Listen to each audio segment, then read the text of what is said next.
দেশে গণতন্ত্র বিরোধী শক্তির উত্থান হচ্ছে, ঐক্যবদ্ধ হয়ে তাদের প্রতিহতের আহ্বান জানিয়েছেন বিএনপি মহাসচিব মির্জা ফখরুল ইসলাম আলমগীর।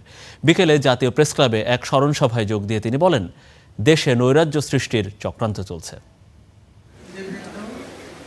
বিএনপির জ্যেষ্ঠ নেতা মাহবুবুল হক ও কৃষক দলের সাবেক কেন্দ্রীয় সভাপতি মাহবুবুল আলম তারার মৃত্যুবার্ষিকীতে এই স্মরণ সভার আয়োজন করা হয় জাতীয় প্রেস ক্লাবে। ফেনীর এই দুই কৃতি সহোদরের অবদানের কথা শ্রদ্ধার সঙ্গে স্মরণ করেন বক্তারা। অনুষ্ঠানে বিএনপি নেতা শামসুজ্জামান দুদু বলেন, সরকারকে বিব্রত করতে একটি গোষ্ঠী তৎপরতা চালাচ্ছে। প্রচারণার সঙ্গে বট বাহিনীর একটি শব্দ আমরা পেয়েছি। প্রধান অতিথির বক্তব্যে বিএনপি মহাসচিব বলেন, রাজনৈতিক নেতৃবৃন্দের ব্যাপক হারে চরিত্র হনন করা হচ্ছে। সমস্ত রাজনৈতিক নেতাদের চরিত্র হনন করা হয়, যা খুশি তাই করে, এবং সমাজের কাছে, রাজনীতির কাছে, ভবিষ্যৎ বংশধরদের কাছে তাদেরকে একটা সবচেয়ে হীন ব্যক্তি হিসাবে পরিচয় করে দেওয়ার চেষ্টা করা হচ্ছে।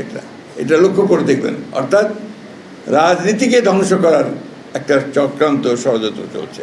একটি শক্তির উত্থান হচ্ছে যারা গণতন্ত্রে বিশ্বাস করে না।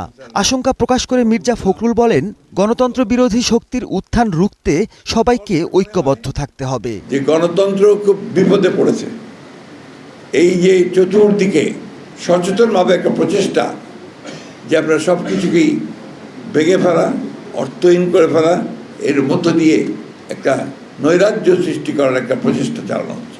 এমনভাবে তারা বিভিন্নভাবে চক্রান্ত করছেন যাতে করে গণতন্ত্র এখানে না থাকে।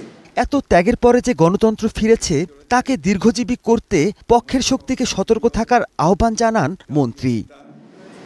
Mahmudul Hasan, star news, Dhaka.